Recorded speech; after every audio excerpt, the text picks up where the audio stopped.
Subhanallah, hələ nə küfürlər var bu bayramda. Yəni hamımız uşaq vaxtlarımızda bunları qeyd etmişik.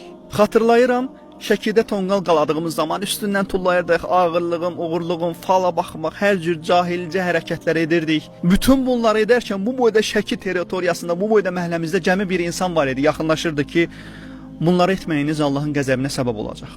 Yəni qəlbimiz möhürlü bir şəkildə yaşayırdıq. Allah həmd olsun ki, Rəbbimiz bizlərə də hidayət nəsib etdi. Adama deyirsən, bu Allahın qəzəbinə səbəb olacaq bir əməldir. Tərk et bunu. Heç nədir bu insan üçün? Əsas uşaqlar əylənsin. Novruz atəşpərəstlərin bayramıdır. Və bu küfür bayramları tək ilahlıq inancına qarşı gəlirlər. Əgər Allaha iman gətirən bir kimsə bu bayramı öz bayramı kimi qəbul etsə, deməli o bütpərəstlərin ən pis halları ilə razılaşır. Resulullah sallallahu aleyhi və səlləm buyurub ki, kim bir millətə bənzəməyə çalışarsa, o da onlardandır.